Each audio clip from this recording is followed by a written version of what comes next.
Si je vous dis mariage, Angleterre, scène de bal, vous me répondez Bridgerton. Oh yeah. Alors oui, on ne pouvait pas ne pas parler de la chronique des Bridgerton. La saison 3 vient de sortir sur Netflix et c'est juste l'une des séries les plus vues de l'histoire de la plateforme, rien que ça.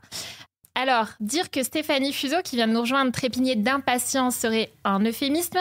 On parle quand même de quelqu'un qui a vu la saison 2 5 fois, dont je cite une fois en allemand. Bienvenue Stéphanie. Merci pour cette présentation. Sans sous-titres, j'espère. Bien sûr. Oui, donc du coup, je vais parler d'une série qui est très facile à comprendre, d'après Marc, d'après ce que j'ai entendu. Donc, je vous dirai pas combien de fois j'ai regardé Bridgerton, hein, sinon je vais ressortir avec la camisole de force. Mais j'ai étudié la question de très près et j'en suis arrivée à cette conclusion, c'est que Pénélope et Colin, c'est le couple le plus excitant de la série, et ce pour 3 raisons. Premier point, le glow-up. Je partais avec une petite appréhension parce que j'ai toujours trouvé Pénélope et Colin très mignons, mais j'avais un petit doute sur le potentiel de sexitude. Mes verdicts, ils sont canonissimes et on se lasse pas de les regarder, et d'ailleurs j'aurais aimé les voir un peu plus en saison 3. Deuxième point, le switch. C'est totalement jouissif de voir s'inverser le rapport de force entre Pénélope et Colin. Il est totalement vulnérable et elle a le pouvoir. Donc dans les 2 cas, j'ai marché à fond. Ce qui m'amène à mon dernier point, c'est la saison la plus romantique. Leur alchimie, elle est insoutenable, surtout dans les scènes d'amour. Le premier baiser est ultra romantique. On peut pas s'empêcher de faire un « oh ». Et la scène de la calèche, qui est culte pour les lecteurs, nous tire un « waouh ». Donc voilà, prévoyez un ventilo, c'est très chaud. Et pour terminer, en fait, j'aime beaucoup Daphné et Simon. J'adore Kate et Anthony, bien sûr, comme tout le monde. Mais Pénélope et Colin, ils ont ce petit truc intime auquel on peut s'identifier et qui me les fait aimer encore plus. Alors, Stéphanie, c'est un vrai revirement parce que je te rappelle quand même qu'il y a 2 ans, quand on a appris que Colin serait le héros de la saison 3, tu nous as écrit un article intitulé « Alerte Gouja, notre coup de gueule contre Colin ». Alors, c'est beau de ressortir les anciens dossiers, Laurent, j'aime je bien m'inscris ça. info contre ce titre qui n'était pas de moi. Je me demande qui a pu le trouver. Bref, passons. Alors, qui est d'accord avec Stéphanie? Qui pense au contraire qu'elle a complètement tort? Allez, je vais me tourner vers Juliette. Moi, je suis un peu déstabilisée. Là où je rejoins Stéphanie, c'est que je trouve que c'est effectivement la saison la plus romantique de Bridgerton. Et on mentirait tous en disant qu'on regarde Bridgerton pour pas regarder quelque chose de romantique. Je trouve que justement, c'est l'histoire amoureuse par excellence. Elle est amoureuse de lui depuis toujours. Là, ça se concrétise enfin. Donc, j'adore. Après, le glow-up, je suis d'accord pour Pénélope. Colin, je suis assez mitigée parce qu'on lui a quand même fait un glow-up mi-beau gosse, mi-gouja, justement, parce que justement, il a ce truc où d'un coup il devient beau, et donc d'un coup il a couché avec toute la France, toute l'Espagne, toute l'Italie et maintenant tout Londres. Je suis pas sûre qu'on avait tout à fait besoin de ça pour se dire que Pénélope le désirait profondément. Donc moi ça me laisse un peu sur ma faim, et surtout je trouve que Pénélope brille un peu moins en fait là.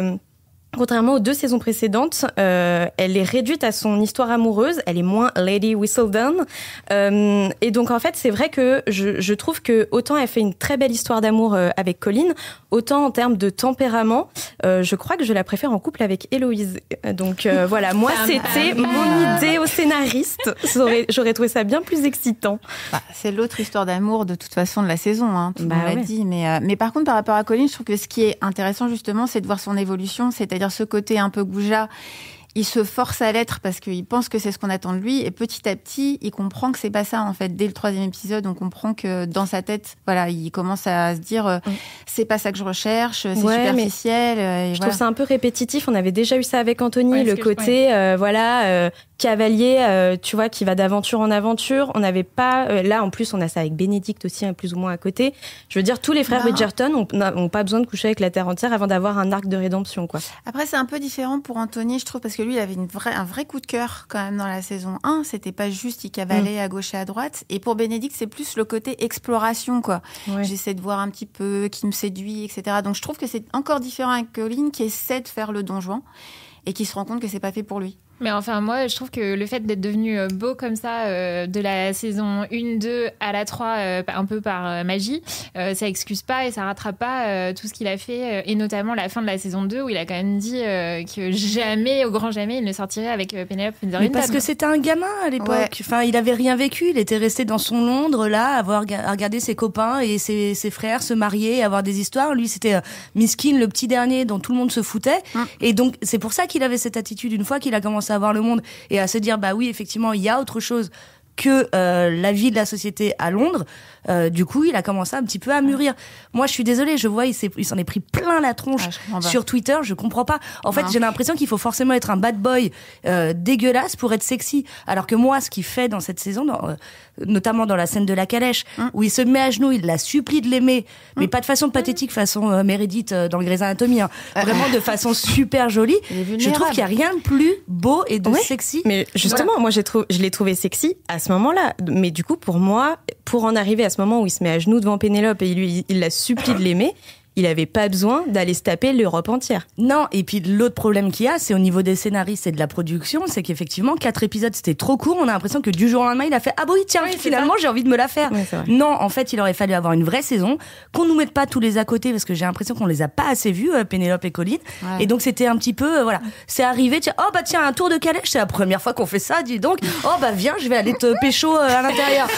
Allô, s'il te plaît. Donc, Émilie, toi, tu serais plutôt d'accord avec Stéphanie sur le fait que c'est le meilleur couple de Bridgerton? Alors, moi, j'ai une passion pour Kate et Anthony. Néanmoins, pour moi, c'est un petit peu les Chandler et Monica de Bridgerton. Tu défends les faibles et les opprimés. Voilà, j'aime bien les babes tout fragiles, je te l'ai dit. J'aime bien défendre la veuve, l'orphelin, les babes tout fragiles et Colin. Pour moi, c'est les Chandler et Monica de Bridgerton. Sans l'humour de Chandler, qui est quand même le meilleur personnage comique ever. Mais le côté, on passe de l'amitié à l'amour, et surtout, effectivement, ce rapport de force, à savoir lui qui est censé être le BG et elle un peu la nana dont personne ne veut, et d'ailleurs c'est ce que lui dit sa mère, et en fait au final c'est elle qui a le pouvoir, mais je trouve ça génial et ça me fait plaisir. Bon alors Marc, on n'a pas encore entendu notre caution masculine sur le sujet. Caution candide surtout, parce que j'ai découvert Bridgerton avec ces 4 épisodes. Je n'avais jamais regardé une minute, honte à moi. Tout le monde me regarde autour de la table avec un air de dégoût. Et de jugement. Et de jugement, évidemment. Moi, le dégoût. On est dans un lieu sûr ici. Non mais voilà, après qu'on m'ait rebattu les oreilles à coups de Bridgerton ci, Bridgerton là depuis des années, j'ai un peu envie de dire tout ça pour ça. Je pensais prendre du plaisir.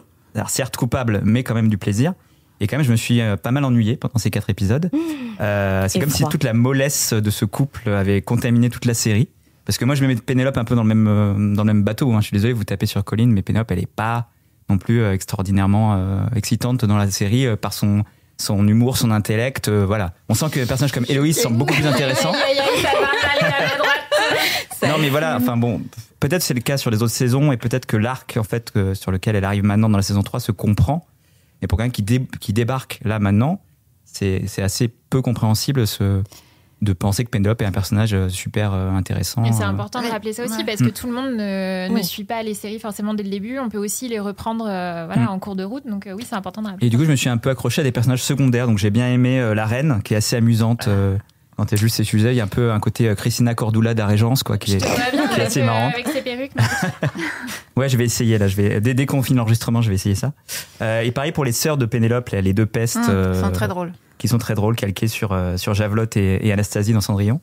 Voilà. Et il y a un léger mieux sur l'épisode 4, j'ai trouvé, où les enjeux scénaristiques me semblent plus intéressants. La scène de la calèche. La scène de la calèche est effectivement réussie. L'enjeu scénaristique. Voilà. Du cul.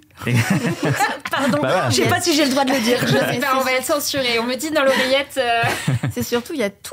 Il y a tout ce qui représente le couple dans cette scène, en fait. On a le petit rire gêné, on est potes, on a l'assentiment, c'est-à-dire qu'elle lui dit bien qu'elle veut qu'il le fasse, on a la déclaration à genoux, donc où il est complètement vulnérable, où elle a le pouvoir, elle se rend compte de ses sentiments, etc. Il y a tout vraiment qui représente toute leur relation depuis les 3 ans, en fait.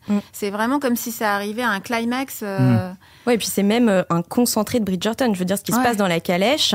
Enfin, ils sont en train de se pécho pour la première fois, alors qu'ils se connaissent depuis 20 ans, dans une calèche, personne n'est à l'aise, c'est tout petit, ils sont serrés, la déclaration est grandiloquente, voilà, en fait, cette scène, c'est un concentré de Bridgerton, mais du coup, moi, ce Ce que je regrette, c'est qu'on n'ait pas eu un peu de concentré de Bridgerton avant ça, quoi.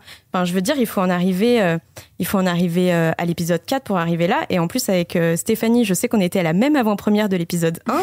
Et c'est marrant, dans le public, les gens, quand ils ont fait un teasing un peu de la saison 3 et qu'il y avait un peu des moments sensuels, les gens disaient c'est ça qu'on veut, on veut du sexe. Et voilà, et on n'a pas de sexe avant l'épisode 4, disons les choses. Un peu pour ça qu'on regarde Bridgerton. Mais rappelons qu'en saison 2 notamment, c'était des chauds lapins, mais même moi à un moment j'ai dit non mais est-ce qu'on peut avoir un épisode où ils sont pas tout le temps au lit? Non, c'était la une. Oui, c'était Daphné. La une. Mais non, dans la 2, ils mettent 6 épisodes à Pécho. En fait, ils sont tapés très fort avec la une pour redescendre quand même un peu et se calmer, mettre un peu le haut là sur la 2. Alors, depuis la deuxième et maintenant la troisième, on a l'impression qu'ils ont concentré ces scènes-là sur une ou deux scènes clés, mais beaucoup moins que la saison 1 avec Daphné et Simon. Mais parce que aussi ça correspond moins aux deux personnages. Enfin, tu vois, là il y a Pénélope qui est quand même qui découvre un peu l'amour et lui est pas c'est pas quelqu'un qui est aussi dans la société que Simon, tu vois. Ouais, mais donc ce serait bizarre. En plus ils sont amis, etc. Ce serait bizarre que tout d'un coup pendant 3 épisodes ils sautent dessus tout le temps. Surtout qu'il y a des enjeux qui font qu'il y a des secrets, etc. Bah non, au contraire. Au début d'une relation, t'es censé être tout le temps en train de te tripoter. Enfin, je sais pas. Ou alors vraiment c'est que leur vie elle est chacun ses relations, Émilie, hein. Ça devient trop intime. J'ai pas de calèche. Je pense que ce sera le mot de la fin sur Bridgerton.